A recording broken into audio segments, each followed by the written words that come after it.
So இந்த வீடியோவில் நாம பிசி ஹார்ட்வேர் நியூஸை பற்றி தான் பார்க்க போகிறோம். வரப்போகிற டேஸில் பிசிக்கு எந்தெந்த கிராஃபிக்ஸ் கார்டு எந்தெந்த ஆக்சசரிஸ் எல்லாம் லான்ச் ஆக போகுது அப்படிங்கிறத பற்றி தான் இந்த வீடியோவில் பார்க்க போகிறோம். ஸோ வீடியோவை மிஸ் பண்ணாமல் எண்டு வரைக்கும் பாருங்கள். ஸோ முதல் நியூஸே நாம AMD கிட்டே இருந்து ஆரம்பிக்கலாம். AMD அவங்களோட புது APUஸை லான்ச் பண்ணுறதுக்கு பிளான் பண்ணிட்டு இருக்காங்க. ஸோ பிளானிங்கில் அவங்க ஆல்மோஸ்ட் லான்ச் பண்ண போகிறாங்கன்னு நினைக்கிறேன். இன்ஜினியரிங் சாம்பிள்ஸ் எல்லாமே அனுப்பிட்டாங்க ஆல்ரெடி. ஸோ அதில் Ryzen 3ல 8300G இருக்க போகுது, Ryzen 5ல 8500G இருக்க போகுது, அப்புறமா Ryzen 5ல 8600G இருக்க போகுது, Ryzen 7ல 8700G. இந்த 4 APUஸையுமே டெஸ்க்டாப்புக்கு லான்ச் பண்ண போகிறாங்க.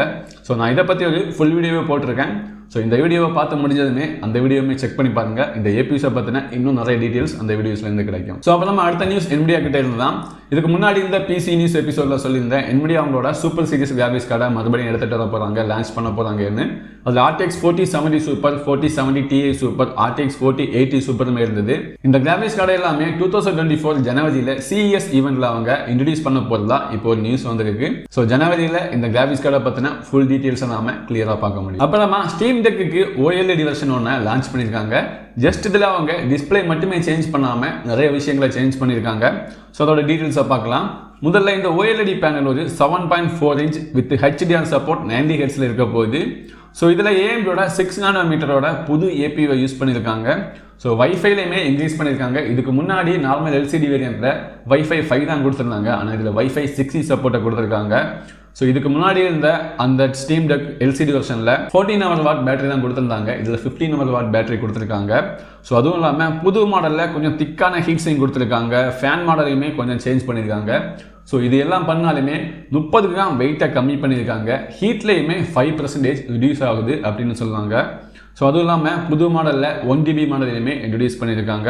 ஸோ இதுக்கு முன்னாடி இருந்த அந்த LCD மாடலுக்கு எந்தெந்த ஆக்சசரிஸ் ஃபிட் ஆகுமோ அதே ஆக்சசரிஸ் இந்த OLED மாடலுக்குமே ஃபிட் ஆகும், அதில் எந்த சேஞ்சுமே இல்லைன்னு சொல்லியிருக்காங்க. ஸோ இதை அவங்க நவம்பர் 16 லான்ச் பண்ண போகிறாங்க. ஸோ இப்போ பார்த்தீங்கன்னா ஹேண்ட்ஹெல்ட் கேமிங்லேயுமே நிறைய காம்படிஷன் வந்துட்டு இருக்கு. ஸோ நான் இங்கே இப்போ இருக்க ஃபேமஸாக இருக்க எல்லா ஹேண்ட்ஹெல்ட் கேமிங்கோட லிஸ்ட்டையுமே கொடுக்குறேன், கம்பேர் பண்ணி பாருங்க. உங்களுக்கு அதுக்காவது இந்த ஹேண்ட்ஹெல்ட் கேமிங் கன்சோல் வாங்குற ஐடியா இருந்தால் கமெண்ட்ல சொல்லுங்க. ஸோ உங்ககிட்ட Asrock மதர்போர்டு இருந்துச்சுன்னா பயோஸ் அப்டேட்டை செக் பண்ணி பாருங்க. Asrockோட H610 மதர்போர்டுக்கு கூட இன்டலோட 14th gen சப்போர்ட்டை கொடுத்துட்டாங்க already.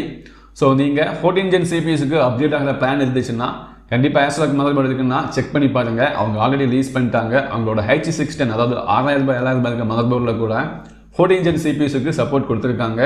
B660, B760, Z690, Z790 எல்லா மதர்போர்டுக்குமே அவங்க 14th gen சப்போர்ட்டை கொடுத்துட்டாங்க.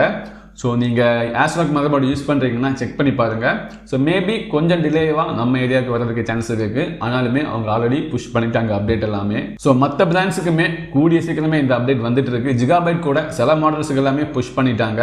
ஆசிஸ் கூட சில மாடல்ஸுக்கு எல்லாமே 14th gen சப்போர்ட்டுக்கு புதிய பயோஸ் அப்டேட்டை ரிலீஸ் பண்ணியிருக்காங்க. ஸோ கொஞ்சம் கொஞ்சமாக எல்லா மதர்போர்டு மேனுஃபேக்சருமே கொடுக்க ஆரம்பிச்சுடுவாங்க. ஸோ அப்புறமா Asrock ஒரு 2 புது மதர்போர்டை லான்ச் பண்ணியிருக்காங்க. WRX 90 அப்புறமா TRX 50 அப்படிங்கிற 2 மதர்போர்டை லான்ச் பண்ணியிருக்காங்க. ஸோ மதர்போர்டு தானே என்ன ஸ்பெஷாலிட்டின்னு கேட்டிங்கன்னா இதில் என்னென்ன கொடுத்துருக்காங்கன்னா 4 channel 8 channel மெமரி சப்போர்ட் கொடுத்துருக்காங்க DDR5 ரேமுக்கு. ஸோ அப்புறமா இந்த மேக்ஸிமம் இதில் ரேம் கெப்பாசிட்டி எவ்வளோன்னு கேட்டிங்கன்னா அப் டு 2TB வரைக்குமே கொடுத்துருக்காங்க DDR5 ரேமில் வித் 8 channel சப்போர்ட்டோட.